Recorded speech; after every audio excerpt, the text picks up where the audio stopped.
संसद के नए भवन के लोकार्पण के वक्त की इन तस्वीरों ने उन ऐतिहासिक पलों को फिर जीवंत कर दिया जो कभी आपने फिल्मों में देखी हो।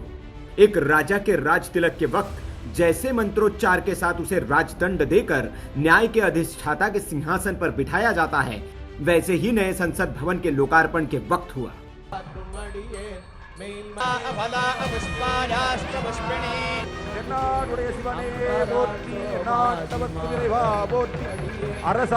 शरीर पर केसरिया वस्त्र, माथे पर त्रिपुंड चंदन और गले में शैव परंपरा से जुड़ी रुद्राक्ष की मालाएं। कुछ इसी वेशभूषा में जब संत संसद भवन पहुंचे तो वो दौर याद आ गया जब सत्ता का संगम संस्कृति के साथ होता था। तमिलनाडु के आधीनम महंतों ने संसद भवन में रविवार सुबह विधि विधान के साथ सेंगोल को पीएम मोदी को सौंप दिया और पीएम ने उसे संसद के नए भवन में स्पीकर की कुर्सी के बगल में स्थापित कर दिया।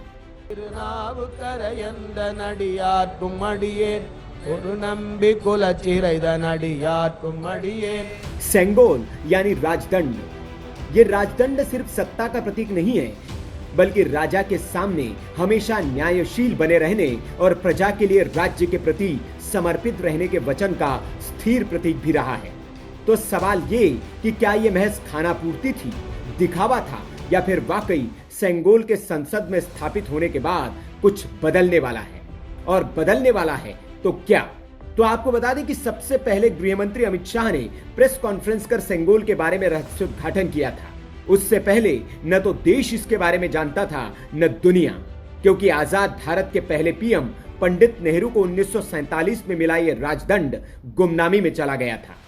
1960 में इसे इलाहाबाद के संग्रहालय में नेहरू की वॉकिंग स्टिक के तौर पर प्रदर्शित करते हुए रख दिया गया था। लेकिन लगभग 5000 साल से चली आ रही इस पुरानी परंपरा को तब पुनर्जीवन मिला जब एक नृत्यांगना ने इसके बारे में पीएम मोदी को पत्र लिखा। पीएम ने भी एक विशेष कमेटी बनाकर इसकी खोजबीन की और देश के सामने इसे लेकर आए। आपको बता दें कि सेंगोल के बारे में कहा जाता है कि पहली बार चोल राजाओं ने इसे सत्ता हस्तांतरण का प्रतीक बनाया था और इसका अर्थ यह है कि जिसे भी ये सौंपा जाता है उस पर निष्पक्ष न्याय की जिम्मेदारी होती है। चोल राजाओं ने 3 ईसा पूर्व से लेकर 13वीं सदी तक दक्षिण भारत पर राज किया था।